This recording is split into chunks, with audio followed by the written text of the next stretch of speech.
Kung nag-iisip ka nga ng budget-friendly na snacks dahil napakarami nyo sa bahay, ay eto na yung potato sticks. I-try mo to dahil I'm sure hindi ka gagastos ng malaki at lahat pa kayo sa bahay ay mag-e-enjoy sa snacks na ito. Siyempre, ang first step natin ay maghahanap tayo ng patatas na magaganda. Yung talagang fresh pa, guys. Pagkatapos, hugasan natin yon at hatiin sa apat at lagay sa tubig at papakuluan natin. Of course, nilagyan ko to guys ng konting asin at pinakuluan ko hanggang sa maluto siya. Pag luto na siya, guys, yung talagang malambot na siya ha, tanggalin nyo na sa tubig at palamigin lang natin ng saglit. Yung patatas guys ay kung napapansin nyo hindi ko siya binalatan dahil babalatan natin siya pag medyo malamig-lamig na siya. Dahil mahal ang mga bilihin ngayon guys, hindi tayo mag-aaksaya ng ating patatas. Okay, so kita nyo yan. Sa part na yan, malamig na siya. Pwede na nyo na siyang balatan at nakikita nyo naman talagang balat lang yung natatanggal, no?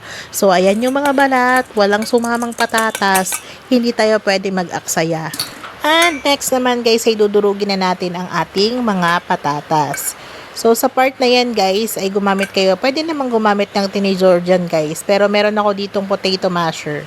And naglagay ako dito guys ng all-purpose flour. Yun yung pampadami natin, extender ng ating potato sticks. Tapos kasunod ang nilagay ko doon ay paprika powder, asin, at paminta. Yun lang guys ang pampalasa ko. At nilagyan ko rin ito guys ng extender na itlog. Pero okay lang din naman kahit walang itlog guys. Pwede pa rin siyang gawin. Naglagay din ako dito guys ng mga 2 kutsarang tubig para lang maayos yung pagmimix natin. Pero hanggat maaari guys is huwag yung dadamihan talaga yung water nyo dahil baka hindi mabuo yung ating potato stick. So ayan na nga yung kinalabasan ng ginawa ko, no. Pagkatapos nyan guys ay nilagay ko ito sa piping bag.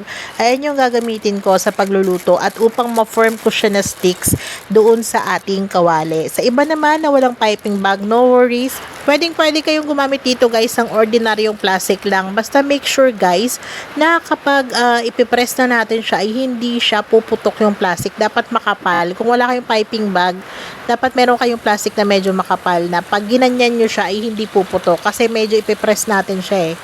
So, ayan na guys, meron na akong kawali dito na may mainit na mantika. Nilagay ko na yung ating mga potato sticks at make sure guys na mainit ito para hindi naman dumikit yung ating mga potato sticks. And finally nga guys, ay tapos na ako magprito ng aking sticks. So, ayan na siya. Pwede na ditong maglagay ng mga flavorings like cheese flavor, yung sour cream, yung nilalagay sa mga fries. Pwede nyong gamitin dito guys.